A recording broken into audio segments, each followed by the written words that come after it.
હવે જોઈએ સમાચાર વિગતવાર।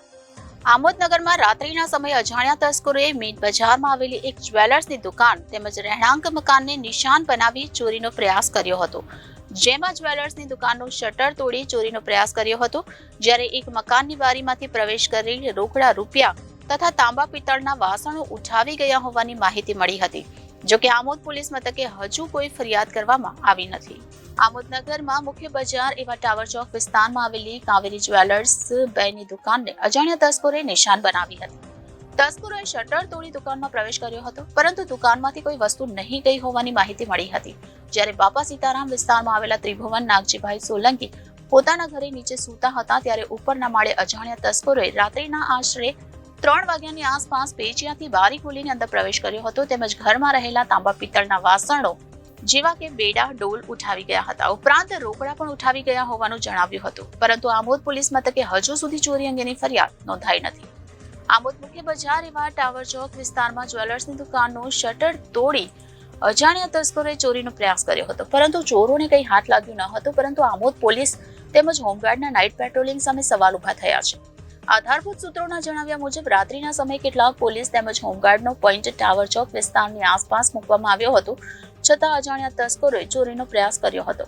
આ ઉપરાંત આમોદમાં કેટલાક હોમગાર્ડ દિવસે વિવિધ કંપનીઓમાં ફૂલ પગારની નોકરી કરે છે અને રાત્રે હોમગાર્ડમાં નોકરી કરે છે, જેથી હોમગાર્ડ દિવસ દરમિયાન કંપનીમાં નોકરી કરીને થાકી જતા હોય, રાત્રિના સમયે નોકરી લખાવીને મોડી રાત્રે ઘરે જઈને અથવા પોઈન્ટ ઉપર ઘસઘસાટ સૂઈ જાય છે, જેથી ચોરીના બનાવ બનતા હોવાનું આધારભૂત સૂત્રોએ જણાવ્યું છે। ત્યારે આવા ડબલ નોકરી કરતા હોમગાર્ડ જવાનોને કારણે નગરજનોમાં ભારોભાર રોષ જોવા મળી રહ્યો છે। ત્યારે ઉપરી અધિકારીઓ આવા ઊંઘણસી હોમગાર્ડ તેમજ પોલીસ સામે કાર્યવાહી કરશે કે કેમ તે જોવું રહ્યું। આમોદનગરમાં ટાવર ચોક વિસ્તારમાં 2 થી 3 દુકાનોએ સીસીટીવી લાગેલા છે, પરંતુ નજીકના બંને દુકાનોના સીસીટીવી કેમેરા બંધ હાલતમાં હોવાથી અજાણ્યા તસ્કરોને મોકળું મેદાન મળ્યું હોય તેમ લાગી રહ્યું છે।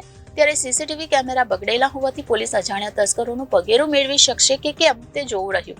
હાલમાં તો બંને દુકાનોના સીસીટીવી બંધ હાલતમાં હોવાથી પોલીસને મુશ્કેલી ઊભી થઈ રહી છે।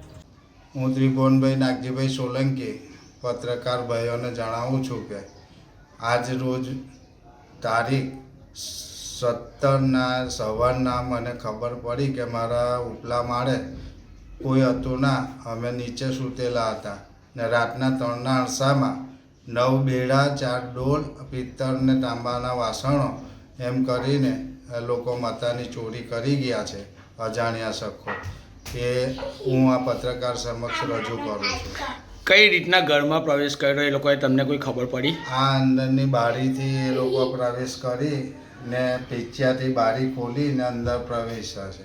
બીજું કંઈક વાસણ સિવાય કઈ રોકડ બોકડ કે કઈ દાગીના? રોકડ મારા છોકરાનો પગાર ને મારા ભાઈનું 12મું હતું, તેની માટે થોડા પૈસા હતા 10-15 હજાર રૂપિયા જેવું, તે તિજોરીમાંથી ખુલ્લી મૂકીને લઈ ગયા છે।